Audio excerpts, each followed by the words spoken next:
Hello friends, एक बार फिर स्वागत है मेरे चैनल पे आप सभी का। अ, आप सभी से रिक्वेस्ट है कि मेरे इस चैनल को लाइक करिए, सब्सक्राइब करिए, कमेंट करिए और शेयर करिए, मैक्सिमम जितना हो आप कर सकते हैं। मैं कोशिश करता हूँ, इस चैनल पे मेरी कोशिश है कि मैं मैक्सिमम जो है वो चीज़ें आपके साथ डिस्कस करूँ जो कि हमारी लाइफ में एक कह लीजिए ट्रांसफॉर्मेशन ला सकती हैं।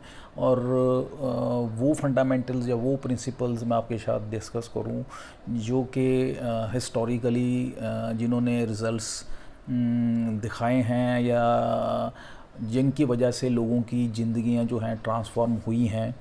तो मेरी कोशिश है कि मैं भी वो फंडामेंटल्स, वो प्रिंसिपल्स जो हैं आपके साथ शेयर करूं जिससे मुझे भी और आपको भी, हम सभी को बेनिफिट हो। तो इसीलिए मैं वही बुक्स को आपके साथ डिस्कस करता हूं, या पीछे किए हैं या आने वाले फ्यूचर में भी वही करूंगा।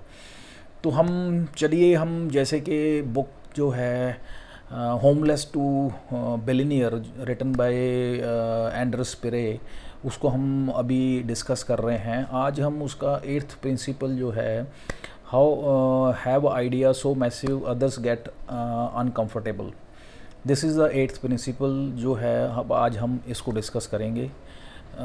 तो चलिए करते हैं शुरू इसको। इसमें एक इंग्लिश पोइट हुए हैं जॉन मिल्टन, उनकी कहावत है, कहते हमारा जो माइंड है, ह्यूमन माइंड है, वो आपकी ज़िंदगी को हेवन से हेल भी बना सकता है और हेल से हेवन भी बना सकता है। आपकी ज़िंदगी को नर्क से स्वर्ग भी बना सकता है और स्वर्ग से नर्क भी बना सकता है। इतनी आपके माइंड में पावर है।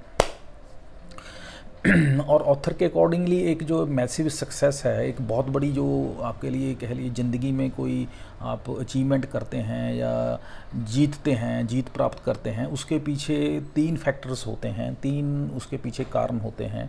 पहला कारण होता है या पहला उसमें फीचर या ट्रेट या करेक्टरिस्टिक होता है, वो होता है एक्स्ट्राऑर्डिनरी डिसिप्लिन, एक्सेप्शनल डिसिप्लिन होना। दूसरा होता है डेडिकेशन होना कि किस जज्बे के साथ आप काम कर रहे हैं। तीसरा होता है पावर ऑफ बिगर थिंकिंग, आपकी बड़ी सोच होना। सो ये जो स्किल्स हैं या ये जो ट्रेड्स हैं या करेक्टरिस्टिक्स हैं, ये कोई इंसान जो है बाय बर्थ नहीं लेके पैदा होता। ये ट्रेड्स जो हैं इंसान अपनी ज़िंदगी में एक्सपीरियंस के साथ पैदा कर सकता है अपनी लाइफ में, अपने सो कॉल्ड पर्सनैलिटी में। थिंकिंग बिगर है, this is incorporation of all success principle with inspired idea. When inspired idea, जब आपके ये जो इंस्पायर्ड आइडियाज़ जो हैं आपके सबकॉन्शियस माइंड में आते हैं, तब इन पे आपको एक्ट करना चाहिए। अगर आप इन पे एक्ट नहीं करते हैं तो क्या होता है कि ये जो सबकॉन्शियस माइंड में जो आपके आइडियाज़ आते हैं, बिगर आइडियाज़ आते हैं, तो वो धीरे धीरे क्या है आने बंद हो जाते हैं। सो जब भी आपके माइंड में कोई आइडिया आता है, आपका फ़र्ज़ सबसे पहले यही है आप उस पर एक्ट करें, और एक्ट करने के बाद धीरे धीरे फिर जो है ऐड ऑन होता जाता है, और वो आपका जो है एक ड्यू कोर्स ऑफ टाइम एक कह लीजिए बिगर चेन ऑफ थॉट प्रोसेस बन जाती है। सो इसमें जब भी कोई आपकी थॉट आती है या आपको आइडिया आता है, उसमें एक्शन लेना एक सबसे बड़ा और सबसे इम्पॉर्टेंट स्टेप है, जिसको हमें किसी भी हालत में मिस नहीं करना है। क्योंकि अगर हम एक्शन नहीं लेंगे किसी भी आइडिया पे तो इसका कोई फ़ायदा नहीं है, और अल्टीमेटली जो हमारा माइंड है वो भी धीरे धीरे कह लीजिए डल हो जाएगा, या इसको कह सकते हैं कि वो भी पैसिव हो जाएगा, और हमें जो आइडियाज़ आते हैं वो भी धीरे धीरे आने करके कम हो जाएंगे या बिल्कुल बंद हो जाएंगे फिर। और इसमें सेकंड स्टेप है कि आप जो आपके पास आइडिया आते हैं उनकी आप सिग्निफिकेंस क्या है या उनकी इम्पैक्टफुलनेस आपको कैसे बढ़ा सकते हैं, उस पे आपको ज़्यादा ध्यान देना चाहिए, उस पे आपको काम करना चाहिए, इंस्टेड ऑफ के आपकी जो लोग क्या कहेंगे, या इंस्टेड ऑफ के जो मैं सोच रहा हूँ कि ये पता नहीं सही है या गलत है, इसकी आप कोई चिंता मत करिए। आप उसकी सिग्निफिकेंस और इम्पैक्टफुलनेस पे ज़्यादा ध्यान दीजिए। ये सेकंड इम्पॉर्टेंट चीज़ है, क्योंकि नेगेटिव जो लोग हैं या जो कह लीजिए लेग पुलिंग वाले इंसान हैं या आपके आजू बाजू में जो सो कॉल्ड पीपल हैं, उन्होंने अपना काम करना है। आप कहते हैं उनकी परवाह मत कीजिए। आप अपने माइंड को हमेशा पॉजिटिव रखिए और जो आपके पास आइडियाज़ आ रहे हैं उनकी जो है सो कॉल्ड इम्पैक्टनेस या सिग्निफिकेंस को ध्यान में रखते हुए उस पर काम कीजिए। और अपने जो माइंड में थिंकिंग जो है उसको उसकी जो आपका थॉट्स आ रही हैं, जो आपके आइडियाज़ आ रहे हैं, उनको आने दीजिए। और उनको जितने बड़े आपके आइडियाज़ होंगे उसके बारे में ये मत सोचिए कि लोग उसको क्या कहेंगे या उसको बारे में सोचेंगे ये क्या वेग आइडिया है या नॉनसेंस आइडिया है। रादर लेट इट कम और लेट द पीपल सरप्राइज। और इतने आपके जो कह लीजिए आइडियाज़ बड़े होने चाहिए, let them come and surprise the people so that they become uncomfortable. इसमें एक केस स्टडी दी है ऑथर ने थिंकिंग बिगर की। उसमें क्या है बेसिकली कि 2006 में एक जेंटलमैन हुए ब्लेक माइकॉस्की। वो क्या थे, एक इंडस्ट्रियलिस्ट थे, एक बिजनेसमैन थे। उनकी काफ़ी तरह के उनके बिजनेसेस थे, जैसे कि डिज़ाइन करना, सेल करना, उनकी शूज़ का बिजनेस था, उनकी आईवेयर का बिजनेस था, कॉफ़ी का था, एप्रल्स, हैंडबैग्स, इन काफ़ी तरह के बिजनेसेस में थे वो। एक बार वो अपना अर्जेंटीना में गए हुए थे तो उन्होंने क्या देखा कि वहाँ के लोकल पोलो प्लेयर जो थे उन्होंने स्लीपर्स जो थे, उनके जो शूज़ पहने हुए थे वो स्लीपर्स के तरह के थे, स्लीपर्स की शेप के थे। तो उनको देख के वो थोड़े सरप्राइज़ थे। उन्होंने खुद भी उसको पहन के देखा और ड्यूरिंग दैट टाइम वो एक वॉलंटरी सर्विस करने के लिए जो अर्जेंटीना की कैपिटल थी वहाँ पे आए हुए थे। और उन्होंने वहाँ पे देखा कि वहाँ के जो बच्चे थे उनको देख के वो बड़े शॉक्ड हुए कि वो बच्चे नंगे पाँव सड़कों पे, गलियों पे घूम रहे थे। तो वो बहुत जेंटलमैन ये थे माइकॉस्की, ये बहुत सॉफ्ट हार्टेड, बहुत ही जेंटलमैन बंदे थे, बहुत गॉड फेयरिंग और कह लीजिए और काइंड हार्टेड बंदे थे। तो इन्होंने सोचा कि मैं समहाउ इन बच्चों की मदद करता हूँ, इन द सेंस कि इनको समहाउ मैं जो कह लीजिए शूज़ प्रोवाइड करने की कोशिश करता हूँ। तो उसके चलते हुए इनके दिमाग में एक आइडिया आया कि मैं नॉर्थ अमेरिका में एक बिजनेस अपॉर्चुनिटी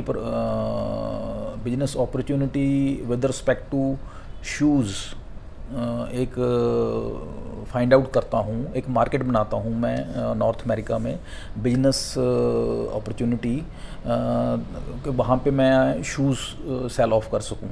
वहाँ पे मार्केट टैप करता हूँ शूज़ सेल करने के लिए। और वहाँ पे जो मार्केट टैप करके शूज़ सेलिंग से जो मुझे प्रॉफिटेबिलिटी होगी उससे मैं ये जो बच्चे हैं इनको शूज़ बना के फ्री में इनको बांटूँगा।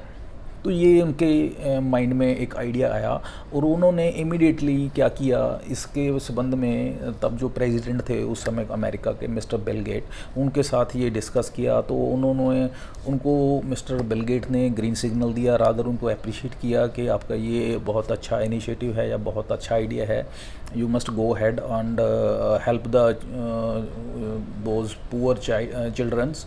क्योंकि वो अर्जेंटीना में जो बच्चे थे वो नंगे पाँव इधर उधर घूमने से क्या उनको काफ़ी बीमारियां हो रही थी।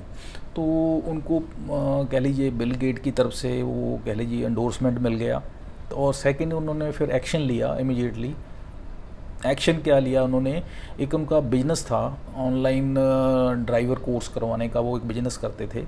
तो वो जो था ऑनलाइन वो था, उन्होंने वो सेल ऑफ कर दिया। सेल ऑफ करके उनको $5 लाख मिले और वो $5 लाख जो हैं उन्होंने इन्वेस्ट कर दिए, फाइनेंस करवा लिया, बिजनेस जो है शूज़ मेकिंग का स्टार्ट करवा दिया। और ये उन्होंने एक अर्जेंटीनियन कंपनी थी उनको 250 पेयर्स ऑफ शूज़ बनाने का ऑर्डर दे दिया। तो और ये जो शूज़ बनाने की जो कह लीजिए शूज़ का उन्होंने नाम क्या रखा कंपनी का, उसका नाम रखा शूज़ फॉर टुमारो प्रोजेक्ट, या कह लीजिए एन एब्रीविएशन उसका नाम था टॉम्स शूज़। और ये जो कंपनी थी इसको उन्होंने with very positive motion, love and passion के साथ या ग्रेटिट्यूड के साथ शुरू किया। और इसका मेन पर्पस यही था कि वो उन बच्चों की ज़िंदगी में रियली ट्रांसफॉर्मेशन लाना चाहते थे, उनकी लाइफ को ईज़ आउट करना चाहते थे, उनको लाइफ में जो उनकी परेशानियां आ रही थी, उनको बीमारियां हो रही थी, उसको उनसे बचाना चाहते थे। और during that time Los Angeles times करके एक जर्नल था जो अमेरिका में निकलता था, वहाँ पे इनके बारे में उनको पता चला, तो उन्होंने इनके बारे में आर्टिकल छाप दिया। तो जैसे ही आर्टिकल छपा और लोगों को इनके बारे में पता, इनकी एक्टिविटी के बारे में या इनकी इस सोशल सर्विस के बारे में पता चला, तो लोग बड़े इम्प्रेस्ड हुए। और देखते ही देखते जो था कह लीजिए जो उनकी डिमांड थी शूज़ की, वो 10 टाइम्स बढ़ गई, जितना कि उनके पास फिज़िकल स्टॉक अवेलेबल था। और इसके चलते 2016 के साल में जो कि फर्स्ट ईयर था, उनमें उनके 10,000 पेयर्स जो हैं शूज़ के वो सेल ऑफ हो गए। तो इनका बिजनेस एकदम से शूट अप किया। और 2007 में इन्होंने कंपनी ने जो है कह लीजिए एक कैंपेन लॉन्च किया, जिसका नाम दिया उन्होंने वन डे विदाउट शूज़। इस कैंपेन में क्या था, बेसिकली उन्होंने अवेयरनेस फैलाई कि किस तरह से बच्चे जो हैं अर्जेंटीना में या डेवलपिंग कंट्री में जिनके पास शूज़ नहीं होते, कैसे वो सफ़र करते हैं, कैसे उनको डिजीज़ होती हैं, और ताकि हम भी वो फील कर सकें उनकी प्रॉब्लम्स को। तो इस तरह की उन्होंने कैंपेन चलाई। और उसके बाद इनको एंडोर्समेंट किन्होंने किया, American online, Flickr, Discovery channel, ये बड़े बड़े जो थे ऑर्गेनाइजेशन इन्होंने स्पॉन्सर किया। और 2012 तक इनके जो कह लीजिए 200 मिलियन जो हैं शूज़ जो थे, इन्होंने फ्री ऑफ कॉस्ट जो हैं अलग अलग कंट्रीज़ में ऑल ओवर वर्ल्ड जो हैं डिस्ट्रीब्यूट कर दिए। और 2014 में माइकोस्की जो थे जेंटलमैन, इन्होंने अपना आधा स्टेक उस कंपनी में से, टॉम्स जो शूज़ कंपनी थी उसमें से सेल ऑफ कर दिया। एक उसमें एक कंपनी थी जिसका नाम था बाइंस कैपिटल करके, उन्होंने उसमें से स्टेक खरीद लिया। और उनके साथ मिलके फिर आगे और जो हैं कह लीजिए सोशल सर्विसेज की जो एक्टिविटीज़ थी, उन दोनों में इन्होंने पार्टिसिपेट किया। और लेकिन इनमें मिस्टर माइकोस्की ने अपना जो आधा पोर्शन जो था बिजनेस का वो रिटेन रखा, और जो चीफ शूज़ गिवर रोल था एज ए उनका जो एक डेजिग्नेशन था वो अपना मेंटेन रखा। और देखने वाली बात ये थी कि विद इन अ 6 ईयर्स ये जो कंपनी थी टॉम शूज़, ये इसका जो रेवेन्यू था वो $6 मिलियन हो गया था। और ये जो जेंटलमैन थे जिनका नाम था माइकोस्की, इनका पर्सनल नेटवर्थ जो थी $300 मिलियन हो गई थी। ये मिस्टर माइकोस्की का जो आइडिया था मेनली वो मैसिव जो कह लीजिए सक्सेसफुल कैसे बना, वो सक्सेस उनको कैसे मिली, उसके मेन 3 कारण थे। पहला कारण था कि उन्होंने जो मेंटरशिप उनको मिली, या उन्होंने कह लीजिए एंडोर्समेंट जो उनको बिल गेट से मिली, और उससे कह लीजिए वो एक तरह का फ्यूल प्रोपेलेंट का काम किया उसने, एक प्रोपेलेंट का जो कह लीजिए एक उसको एक्ट किया, पुशअप मिला उसको आइडिया को, और उस सिग्निफिकेंट बन गया। दूसरा था उसमें कि उन्होंने इमीडिएट एक्शन लिया। एक्शन क्या लिया उन्होंने, जो अपना $5 लाख का सेल ऑफ करके अपना जो ऑनलाइन बिजनेस था वो $5 लाख को इन्वेस्ट करके जो कह लीजिए उसको अपना बिजनेस स्टार्ट किया। और थर्ड जो था, उन्होंने अपने जो आइडिया था ये जो, उसमें और उसको ऐड ऑन करके बिगर एंड बिगर, और उसको ऐड ऑन करते गए और अपने उसको स्प्रेड आउट करते गए बिजनेस को, और एक कह लीजिए ग्रोथ उसकी बढ़ती गई और बढ़ती गई, और उसको उसमें और बहुत कुछ ऐड ऑन करते गए, और कह लीजिए उसको थिंकिंग उनकी बिगर एंड बिगर होती गई। सो उनका ये जो बिग आइडिया था, वो अकेला सिर्फ बच्चों की जो प्रॉब्लम थी, जो नंगे पाँव वो देखे उन्होंने अर्जेंटीना में, उनको सॉल्व करने की थी, उनकी हेल्प करने की थी सिर्फ, वो भी थ्रू सक्सेसफुल बिजनेस के थ्रू।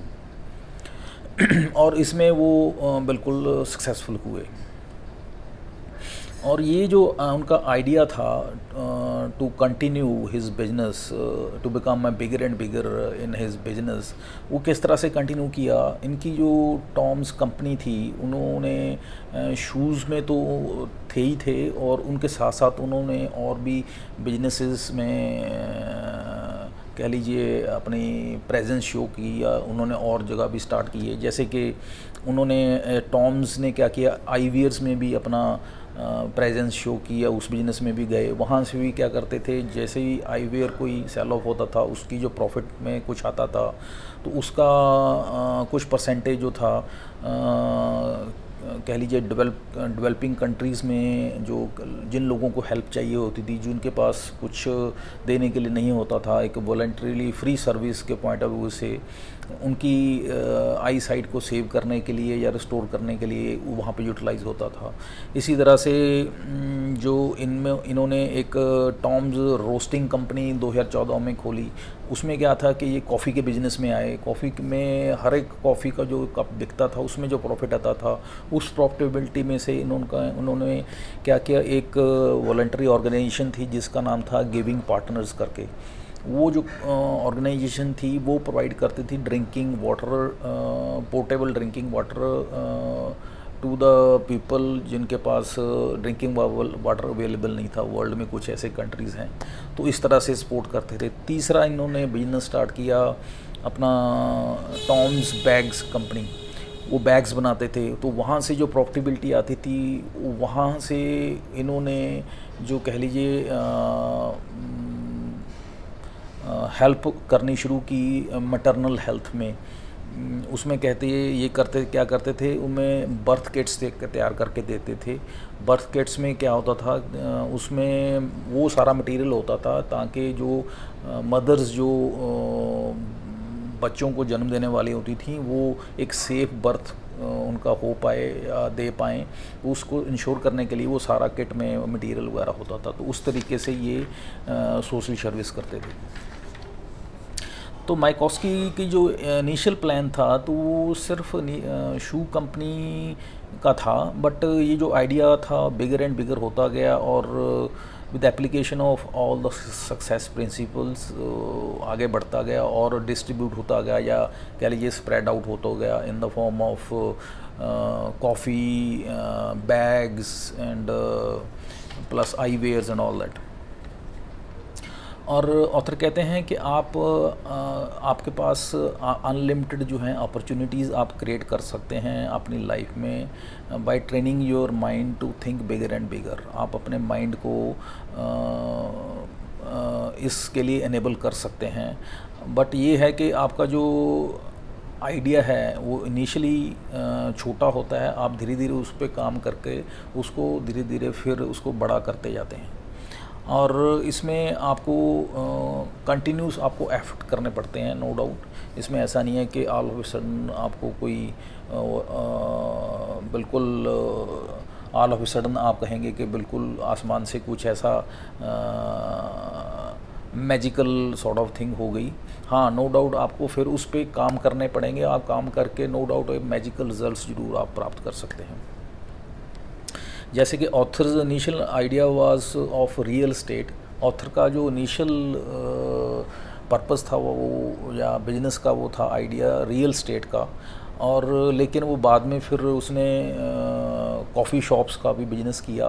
और वो कॉफ़ी शॉप्स का बिजनेस कैसे उसमें एंटर किया, वो बेसिकली इस तरह से था क्योंकि जब वो रियल एस्टेट का बिजनेस कर रहा था उस दौरान वो अपने अपने जो उसके क्लाइंट्स होते थे उनको अच्छी सर्विस प्रोवाइड करना चाहता था। उनको अच्छी सर्विस इन दी सेंस कि उनकी आवभगत या उनकी एज ए कह लीजिए गेस्ट जो उनकी एक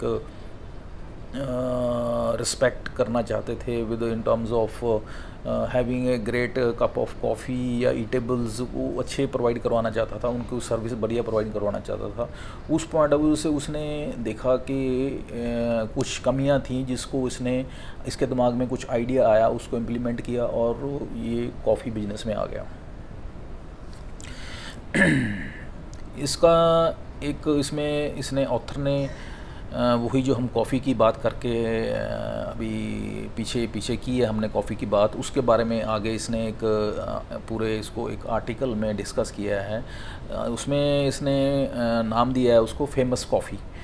ये क्या था बेसिकली, रियल एस्टेट जो बिजनेस था फोकेट में इसमें या थाईलैंड में, उसमें एक उनकी ट्रेडिशन थी ओवरऑल इस इंडस्ट्री में या इस बिज़नेस में कि जो भी क्लाइंट्स वगैरह आते थे, चाहे इसके पास ऑथर के पास आते थे एज ए बिजनेसमैन या और इसके राइवल्स के पास आते थे, क्लाइंट्स को सभी को वो चाय पानी पिलाना, उनको थोड़ा कुछ ईटेबल्स देना, ये थोड़ा ड्यूरिंग देयर मीटिंग्स ये चलता था, ये वो करते थे। इट वाज कह लीजिए एक ट्रेडिशन था।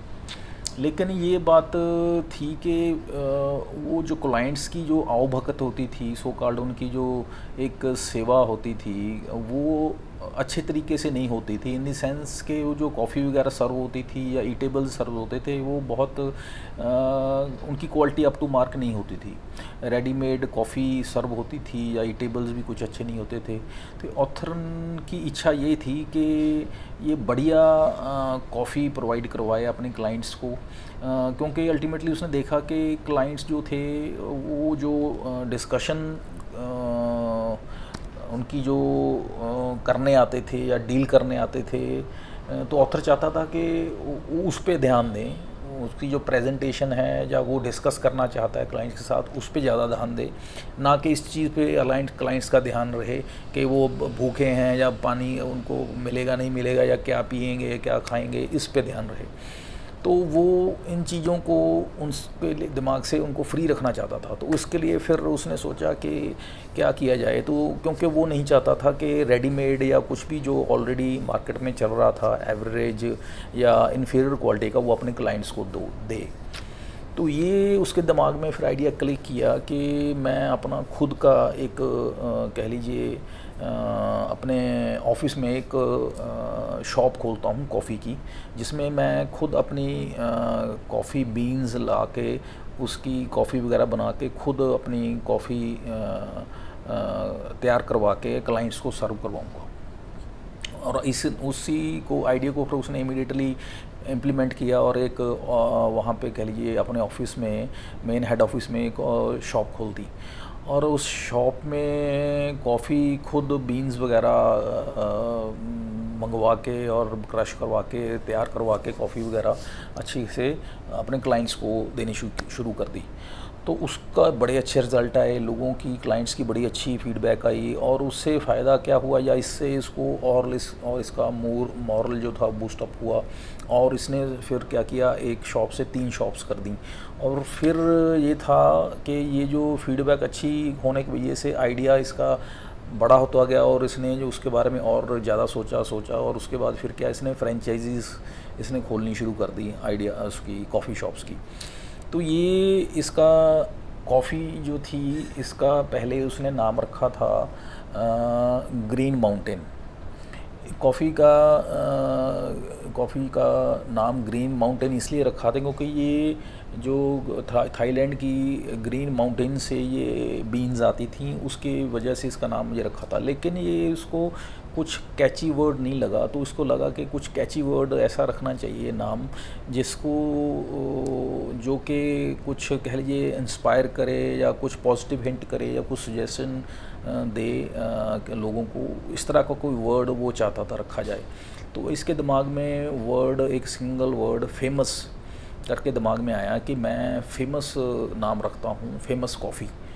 तो ये उसको लगा कि ये अच्छा वर्ड है, कैची वर्ड है, और इसको जब भी कोई बोलेगा कि कहाँ जा रहा है तो बंदा कहेगा कि मैं famous, I am going to famous, तो फेमस कॉफ़ी शॉप या समथिंग लाइक दैट, तो अच्छा फील करेगा या अच्छा फील होता है, और एक अच्छी भावना जाती है या एक अच्छी वाइब जाती है, पॉजिटिविटी आती है।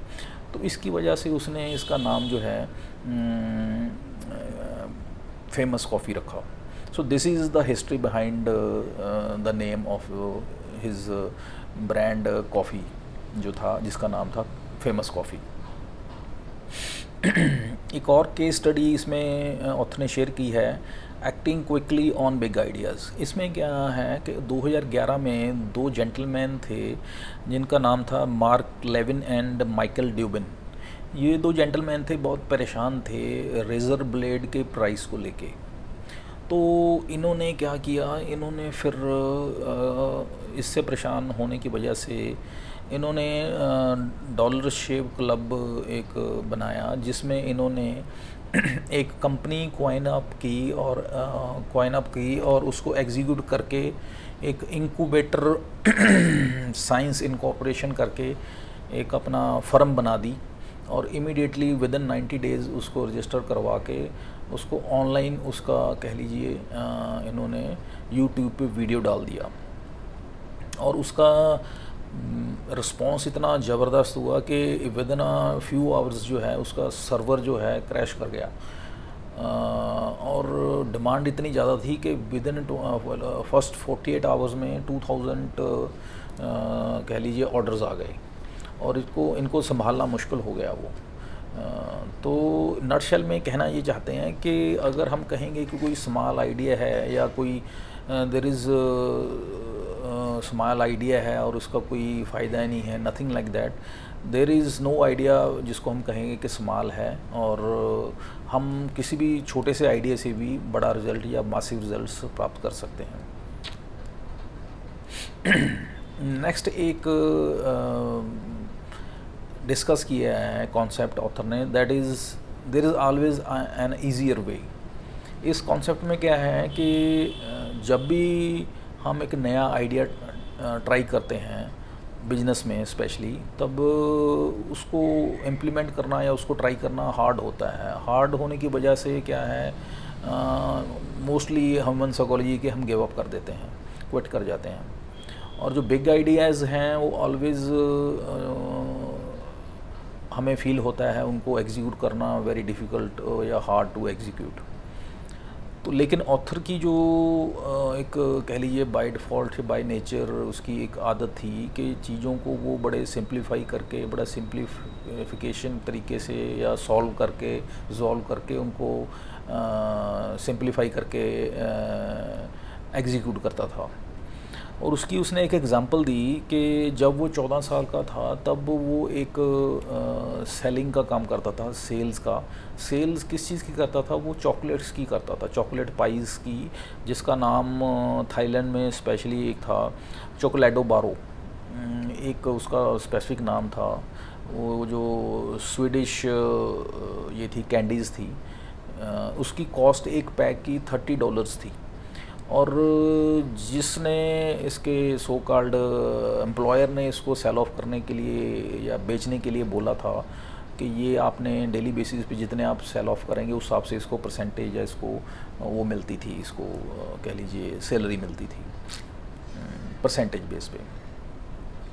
और लेकिन इसको दिक्कत ये आ रही थी कि जब ये बेचने जाता था तो पूरे बॉक्स को कोई ख़रीदता ही नहीं था। बड़ी इस बात को लेके ये काफ़ी परेशान था, फ्रस्ट्रेट था। फिर इसके दिमाग में आइडिया आया कि मुझे, क्योंकि किसी ने ये तो बोला नहीं है कि ये मैं पूरा बॉक्स ही बेचना है, तो इसके दिमाग में ये आया कि मैं एक एक कैंडी करके बेचता हूँ निकाल के उसमें से। उसका वो ट्रिक काम कर गया। जब इसने देखा कि जब वो एक एक कैंडी बेचने की उसने कोशिश की और उसने उसका रेट भी इस तरीके से रख दिया बड़ी स्मार्टली, वेरी स्मार्टली, कि अगर तो हम या कोई भी कह लीजिए ग्राहक अगर उसका बॉक्स लेता था तो वो उसको सस्ता पड़ता था, अगर वो इंडिविजुअली कैंडी लेता था उसको कॉस्टली पड़ती थी। वो इस तरीके से उसने स्मार्टली प्ले किया सेलिंग में।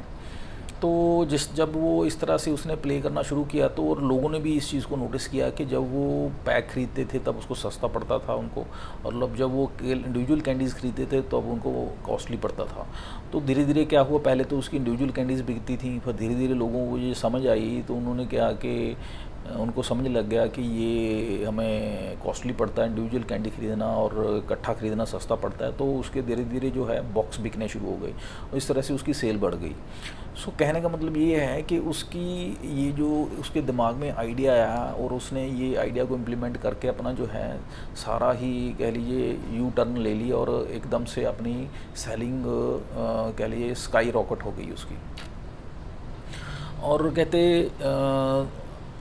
ज़िंदगी में हर एक प्रॉब्लम्स का सल्यूशन होता है। वो बात अलग है कि हम ठंडे तरीके से ठंडे दिमाग से उसके बारे में बैठ के सोचते नहीं हैं, लेकिन ऑथर की आदत थी कि वो ठंडे दिमाग से बैठ के सोचता था और उसकी उस वक्त एज भी कम थी और उस एज में क्या होता है कि माइंड भी पूरा काम करता होता है यंग एज में, और जो कह लीजिए पॉजिटिविटी होती है, लोगों के नेगेटिव जो इम्प्रिंट्स होते हैं वो माइंड में नहीं होते हैं, लोगों की नेगेटिविटी नहीं होती है, और इन चीज़ों का जो है उसको फ़ायदा हुआ था और इसकी वजह से वो कह लीजिए अपना उसने ये आउटपुट निकाल के दिखाई। और ऑथर कहते हैं कि regarding learning, whenever or whatever idea flashes in our mind, जब भी और कहीं भी जैसा भी जब भी कोई आइडिया आपके दिमाग में आता है आप उसको तभी आपको राइट डाउन कर लेना चाहिए, चाहे बड़ा हो चाहे छोटा हो। और इमीडिएटली राइट डाउन करने का उसका फ़ायदा ये है कि वो आप नहीं, अदरवाइज़ क्या होगा कि आप भूल जाएंगे। और अगर आप आइडिया को अपना उसको राइट डाउन नहीं करते हैं, भूल जाएंगे और फिर क्या होगा कि उस पर एक्ट नहीं करेंगे, क्योंकि आइडिया को नोट डाउन करके और उस पर एक्ट करना ये बहुत ज़रूरी है। अगर आप एक्ट नहीं कर रहे हैं किसी आइडिया अगर आपको आया माइंड में तो क्या है, फिर आपका माइंड धीरे धीरे आपको वो आइडियाज़ आने आपके नए नए माइंड में वो धीरे धीरे बंद हो जाएंगे। सो इसलिए आइडिया पे एक्ट करना वो बहुत ज़रूरी है। एक्ट करने का मतलब यही नहीं है कि आप कुछ बड़ा करना है, आपने ढूंढना है, आपने ब्रेनस्टॉर्मिंग करनी है कि आप क्या कर सकते हैं, कौन से आइडिया पे किस तरह से क्या क्या उसके अलग अलग तरीके हैं उस पर काम कर सकते हैं। फॉर एग्ज़ाम्पल किसी को फ़ोन करना है, किसी से बात करनी है, कोई बैठ के ब्रेनस्टॉर्मिंग करनी है, ऐसे कुछ भी कर सकते हैं। सो कहने का मतलब ये है कि आपको जिस तरह से आपके पास आइडिया आएंगे उसी तरीके से आपके पास उसके साथ साथ उसके कह लीजिए जब उस पर एक्ट करेंगे तो आपको फाइनली उसके रिज़ल्ट्स भी आने शुरू हो जाएंगे, दिखने शुरू हो जाएंगे। नेक्स्ट कॉन्सेप्ट है big idea is just a number game. इसमें ऑथर क्या कहता है कि ऑथर ने रियल एस्टेट का जो बिज़नेस था उसमें सक्सीड किया, जो उसका मेन पैशन था जो उसमें गया सबसे पहले। फिर वो धीरे धीरे रियल एस्टेट के बिज़नेस में चलते चलते वो कॉफ़ी शॉप्स का उसने बिज़नेस किया। कॉफ़ी शॉप्स के बिज़नेस के बाद उसके लिए उसका था फिटनेस कह लीजिए क्लब्स का बिज़नेस में गया। और ये जो फिटनेस क्लब्स का बिज़नेस था इसमें वो टोटली न्यू था, उसमें कोई एक्सपीरियंस नहीं था और उसमें उसकी रिस्क बहुत बड़ा था और उसकी स्टेक्स काफ़ी थी, लेकिन उसने रिस्क लिया, एक्ट किया उस पर और उसका फ़ायदा उसको मिला कि वो जो है सक्सेसफुल हुआ। लेकिन इसका मतलब ये नहीं है कि ऑथर हमेशा जितने भी उसने एंडेवर्स किए, जितने भी उसने कह लीजिए सो कॉल्ड इनिशिएटिव्स लिए लाइफ में वो सारे ही सक्सेसफुल हुए। कुछ एंडेवर्स या कुछ एक्टिविटीज़ या कुछ इनिशिएटिव्स ऐसे थे जहाँ पे वो फेल भी हुआ। फॉर एग्ज़ाम्पल फ़िशिंग का एक उसने कारोबार शुरू किया था जिसमें उसने कह लीजिए फ़िशिंग पूल्स उसने एक कह लीजिए फ़िशिंग पार्क फॉकेट में ख़रीदा उसने फ़िशिंग का बिज़नेस करने के लिए। वहाँ पे वो क्या था वो फेल हुआ। वो फेल होने के कारण ये थे कि उसकी मेंटेनेंस कॉस्ट काफ़ी थी, जो कह लीजिए वहाँ की वर्कफोर्स थी वो बड़ी नैगिंग थी या वो कह लीजिए बड़ी प्रॉब्लमेटिक थी। जो फिशेस जो थी वो मर जाती थी, इसको नॉलेज भी कम थी उस फील्ड की। तो काफ़ी सारे फैक्टर थे जो जिसकी वजह से कंपटीशन ज़्यादा था, ये काफ़ी ज़्यादा फैक्टर थे जिसकी वजह से वो उस बिज़नेस को अल्टीमेटली लॉस हुआ और उसको छोड़ना पड़ा। इसी तरह से एक और था बिज़नेस, वो क्या था, ऑस्ट्रेलियन सुपरएन्यूएशन फंड का एक बिज़नेस था जिसमें एक फॉरेनर इन्वेस्टिंग पार्टी थी जो चाहती थी इसको अब्रॉड में पैसा इन्वेस्ट करने के लिए, ताकि ये जो ऑस्ट्रेलियन सुपरएन्यूएशन फंड है उसमें पैसा लगा के ये बिजनेस में इन्वेस्ट करके प्रॉफिटेबिलिटी कमा सके। लेकिन उसको इनिशियली तो ये बहुत अच्छा लगा कि ये अच्छा इनिशिएटिव है और इसमें अच्छा खासा उसको प्रॉफिट नज़र आया, बट बाद में धीरे धीरे, और उसमें अनफॉर्चुनेटली इसने थोड़ा बहुत इन्वेस्टमेंट भी कर दिया इंफ्रास्ट्रक्चर में या उसकी मार्केटिंग स्ट्रेटजी में। लेकिन उसमें जो उसका मेन लाइसेंस होल्डर जो बंदा था ऑस्ट्रेलियन, पता चला कि वो जो है एक करप्ट बंदा है और शराबी बंदा है। तो फिर उसके बाद इसने वो जो था एक इनिशिएटिव उसको विड्रॉ करना पड़ा और बिजनेस वो उसको कह लीजिए बंद करना पड़ा, उस इनिशिएटिव से पीछा स्टेप बैक करना पड़ा। और इससे ऑथर ने ये भी कहा कि उसकी लाइफ में till this book has been written उसके 13 ऐसे इनिशिएटिव्स थे जहाँ पे वो फेल हुआ और 19 ऐसे इनिशिएटिव थे जहाँ पे वो बहुत सक्सेसफुल हुआ, इंक्लूडिंग दीज इनिशिएटिव्स। 3 जो बड़े इनिशिएटिव्स थे, रियल एस्टेट का, कॉफ़ी शॉप्स का और ये फिटनेस क्लब का। ऑथर की एक यही खासियत थी कि वो हमेशा बड़ा सोचता था और रिस्क लेता था और एक्ट करता था उन पे। अब लास्ट इसमें एक कॉन्सेप्ट शेयर किया है ऑथर ने, that is to think big start small. इसमें क्या है, ऑथर कहते हैं कि आपका जो है माइंड जो है उसकी आपको एक्सरसाइज करनी चाहिए, जस्ट लाइक ए मसल। जैसे मसल जो है धीरे धीरे आप एक्सरसाइज करते हैं तो धीरे धीरे डेवलप होता है, तो इसी तरह से जो है आपका माइंड है, जब ऐसे आप उसको यूटिलाइज करते हैं, एक्सरसाइज करते हैं इन टर्म्स ऑफ थिंकिंग, तो ये धीरे धीरे डेवलप होता है और आपको आइडियाज़ आते हैं और उन पे जब आप एक्ट अपॉन करते हैं तो आपको वो रिज़ल्ट देते हैं। और आपको हमेशा जो है कह लीजिए आइडियाज़ के लिए कह लीजिए आपको सोचना चाहिए, बड़े बड़े आइडियाज़ के रिगार्डिंग, या कह लीजिए कुछ भी आपके दिमाग में आता है या कुछ भी थॉट आता है या आइडिया आता है उसको आप सोचिए, उसको राइट डाउन कीजिए। और आप दुनिया की जो फ्रस्ट्रेशन है, दुनिया क्या कहेगी या लोग आपकी जो सो कॉल्ड कहते हैं लेग पुलिंग करते हैं, उसके बारे में कहते हैं आप उसके बारे में मत सोचिए, उससे फ्रस्ट्रेट मत होइए और अब कभी भी आप क्विट मत करिए, क्योंकि क्विट करने से आप ऑब्वियस है फिर तो आप फेल हो ही जाएंगे। अगर आप क्विट नहीं करेंगे तो ये भी श्योर है कि आप सक्सेसफुल होंगे ही होंगे एक ना एक दिन। सो ये बहुत इम्पॉर्टेंट है कि आप अपने आइडिया पे काम करते रहें और क्विट ना करें और सस्टेनेबिलिटी दिखाते हुए उस पर काम करते रहें। और to think big is to do big. आप जो भी सोचते हैं वो बड़ा सोचें और बड़ा करें, नो डाउट। लेकिन इसमें सबसे इम्पॉर्टेंट है कि जो आपकी इनिशियल जर्नी है वो विद स्मॉल स्टेप्स होनी चाहिए, ये इसमें इम्पॉर्टेंट है। Think big, do big, but start with small steps. So this is the end of the chapter. So ये था सारा जो हमने चैप्टर को या प्रिंसिपल सो कॉल्ड है अपना 8th principle, have ideas so massive others get uncomfortable. So ये हमने डिस्कस किया और उम्मीद करता हूँ काफ़ी कुछ लर्निंग्स मैं आपके साथ शेयर कर पाया हूँ। और रिक्वेस्ट है आपसे, कमेंट बॉक्स में कमेंट करिए आप, ताकि मुझे पता चल सके किस तरह से मैं और इम्प्रूव कर सकता हूँ या किस तरह से और मैं और बेहतर तरीके से आपके साथ लर्निंग्स शेयर कर सकता हूँ। सो उसके रिगार्डिंग आप कमेंट कर सकते हैं और रादर मेरी आपसे रिक्वेस्ट है कि आप कमेंट ज़रूर करें। तो नेक्स्ट वीडियो में अगले प्रिंसिपल या 9th प्रिंसिपल को डिस्कस करेंगे। तब तक के लिए आज्ञा दीजिए मुझे। Have a nice day, thank you, bye.